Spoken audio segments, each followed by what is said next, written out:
2월 29일 저희들에게 주시는 하나님 말씀은 시편 43편 1절부터 5절까지 말씀입니다. 하나님이여 나를 판단하시되 경건하지 아니한 나라에 대하여 내 송사를 변호하시며 간사하고 불의한 자에게서 나를 건지소서. 주는 나의 힘이 되신 하나님이시거늘 어찌하여 나를 버리셨나이까. 내가 어찌하여 원수의 억압으로 말미암아 슬프게 다니나이까. 주의 빛과 주의 진리를 보내시어 나를 인도하시고 주의 거룩한 산과 주께서 계시는 곳에 이르게 하소서. 그런즉 내가 하나님의 제단에 나아가 나의 큰 기쁨의 하나님께 이르리이다. 하나님이여 나의 하나님이여 내가 수금으로 주를 찬양하리이다. 내 영혼아 내가 어찌하여 낙심하며 어찌하여 내 속에서 불안해하는가. 너는 하나님께 소망을 두라. 그가 나타나 도우심으로 말미암아 내 하나님을 여전히 찬송하리로다. 아멘. 어찌하여 낙심하며 불안해하십니까? 라는 제목으로 오늘 아침 말씀 전합니다. 우리가 이 땅을 살아가면서 가질 수 있는 여러 가지 감정 중에 우리를 힘들게 하는 감정이 있다면 바로 이 낙심 그리고 불안함, 이와 같은 감정이 아닐까 생각이 됩니다. 낙심이 되는 순간은 주로 언제입니까? 지금 현재 내가 살아가고 있는 어떤 상황과 환경 때문에 생기는 부정적인 감정이죠.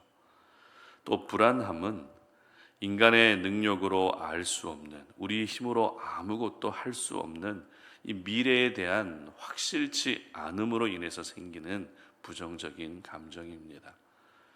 따라서 우리는 현재와 미래라는 모든 시간에 영향을 받으며 살면서 이 긍정적인 생각을 갖기보다 부정적인 생각을 갖고 부정적인 감정에 사로잡힐 때가 더 많은 것 같습니다.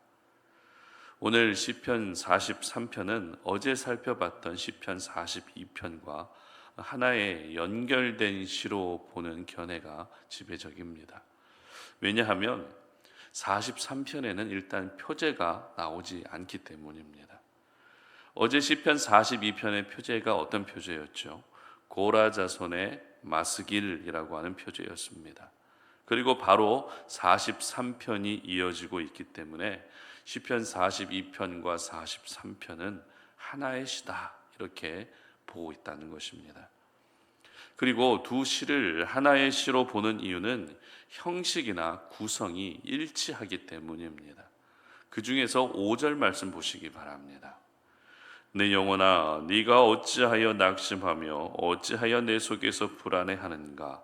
너는 하나님께 소망을 두라. 그가 나타나 도우심으로 말미암아 내 하나님을 여전히 찬송하리로다. 아멘. 이 말씀은 시편 43편의 결론과 같은 말씀이지만 시편 42편 5절과 11절에도 그대로 동일하게 기록되어 있습니다. 따라서 두 시를 하나의 시로 볼 수밖에 없는 것입니다. 그리고 이 시를 기록하면서 저자가 결국 가장 전하고 싶었던 메시지 역시 방금 읽었던 5절에 기록된 이 말씀이다라는 것을 우리는 알 수 있다는 것이죠. 특별히 5절 말씀은 저자 자신의 영혼을 향해서 선포하고 있는 말씀이라는 부분을 주목할 수 있어야 됩니다. 그래서 내 영혼아 라고 자신의 영혼을 가리켰던 것입니다. 여기서 우리가 기억해야 될 부분은 우리도 오늘 이 땅을 살아가면서 오늘 이 말씀을 들으면서 또 하나님께 기도하면서 우리의 영혼을 향해서 선포할 수 있는 시간을 가질 수 있어야 한다는 것입니다. 영혼을 향해서 선포할 때 잠자고 있던 우리의 영혼이 다시 깨어나게 되고 억눌려 있던 우리의 영혼에 다시 하나님의 생기가 넘쳐나게 되는 것입니다. 그러므로 여러분도 여러분의 영혼을 향해서 항상 하나님의 거룩한 말씀, 하나님의 귀한 은혜, 소망에 관한 이야기들을 언제나 선포할 수 있었으면 좋겠습니다. 특별히 자신의 영혼을 향해 선포하고 있는 이 말씀 속에는 앞서 말씀드렸던 대부분의 사람들이 가지고 있는 대표적인 감정, 바로 낙심과 불안함이 언급되고 있습니다. 이렇게 낙심되는 마음과 불안한 마음을 콕 집어서 언급하고 있다는 것은 이와 같은 부정적인 감정에 계속 매이게 되면 우리의 믿음은 결국 무너질 수밖에 없기 때문입니다. 잘 생각해 보면 우리는 감사와 평안과 기쁨이라는 긍정적인 감정보다 낙심과 불안함이라는 부정적인 감정을 더 많이 가지고 있을 때가 있습니다.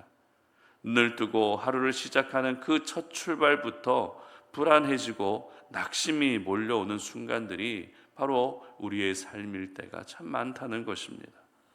그러나 오늘 저희들에게 주시는 이 말씀을 통해서 우리 안에 오랜 시간 동안 자리하고 있던 모든 낙심과 불안함이 완전히 사라질 수 있었으면 좋겠습니다. 그렇다면 이 낙심과 불안함을 이겨낼 수 있는 방법이 무엇일까요?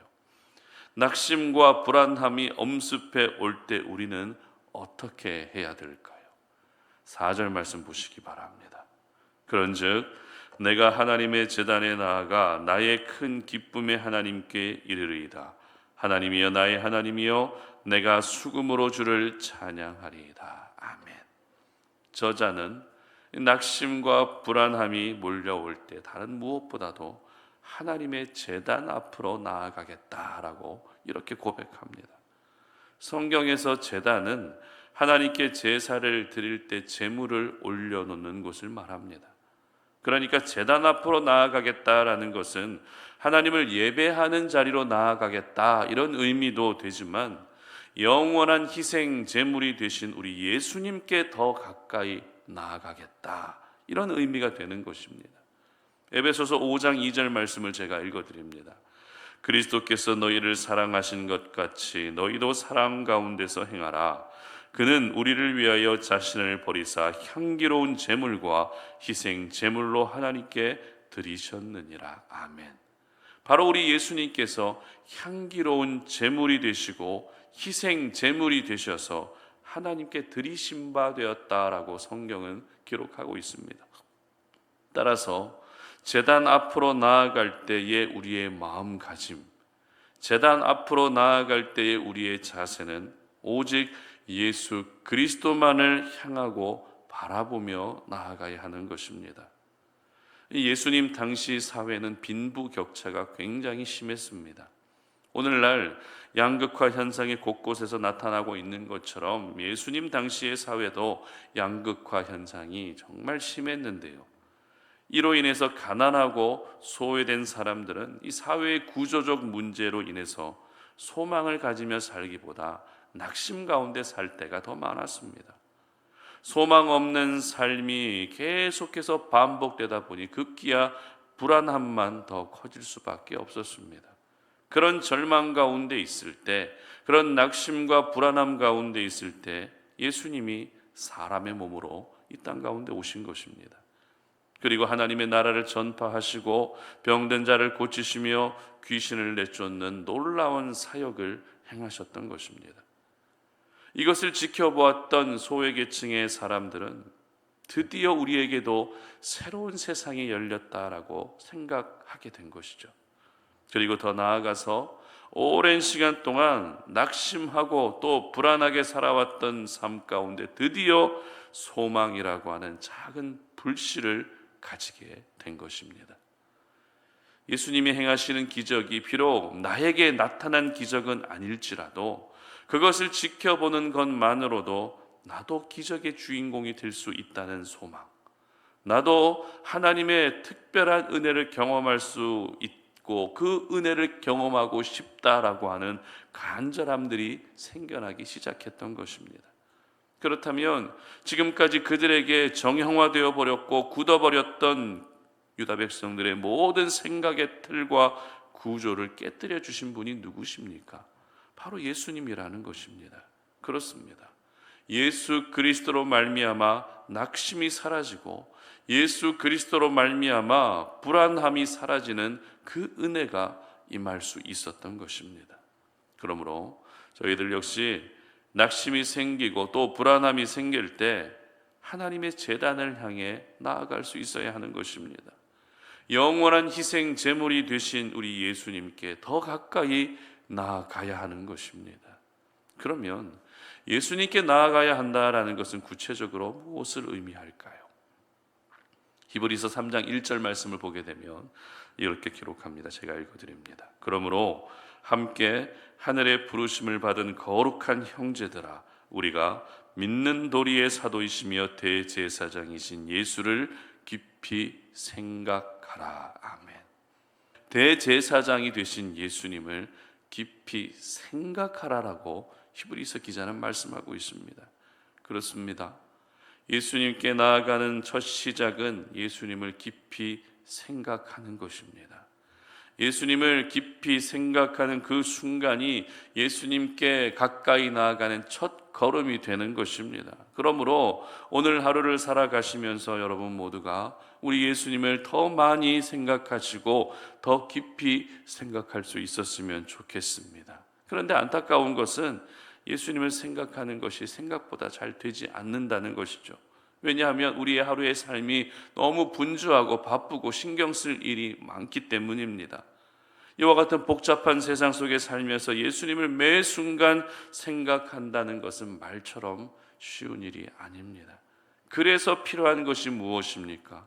오늘 시편 저자처럼 의지적으로 우리의 영혼을 향해 선포해야 하는 것입니다.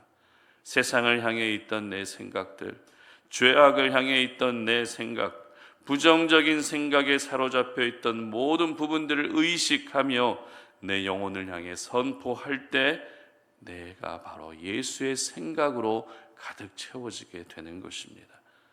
그렇게 예수님을 생각하는 시간이 많아지면 드디어 내 안에 자리하고 있던 낙심과 불안함들이 하나둘씩 사라지기 시작하는 것입니다. 그리고 내 입술에서 찬양의 고백이 터져나오기 시작하는 것입니다. 4절 하반절 보시기 바랍니다.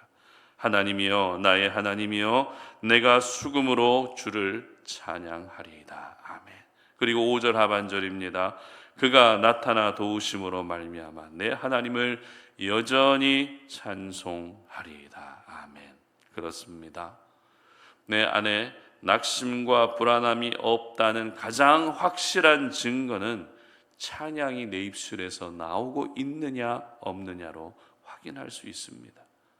세상 속에서도 기분이 좋아야 입에서 노래가 나옵니다. 마찬가지입니다.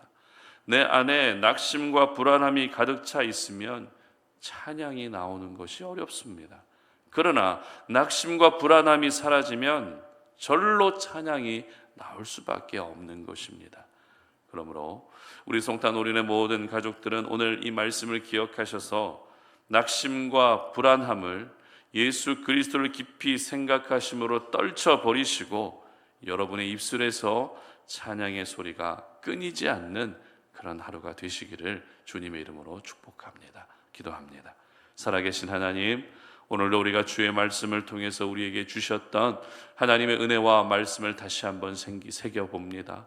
우리가 오늘도 이 땅을 살아가면서 내 안에 오랜 시간 동안 뿌리내리고 있는 낙심과 불안함이라는 이 요소를 다 떨쳐버리기를 소망합니다.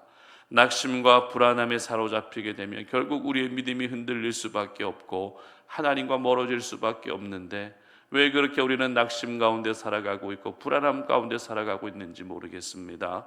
오늘 이 시간에 내 안에 있는 모든 낙심과 불안함을 하나님 다 가져가 주시옵소서. 그러기 위해서 우리가 하나님의 제단 앞으로 더 가까이 나아갑니다. 예수 그리스도를 바라보며 하나님, 내 모든 낙심과 불안함을 사라지게 하실 수 있는 분은 하나님밖에 없음을 기억하며 주님 앞에 나아갑니다.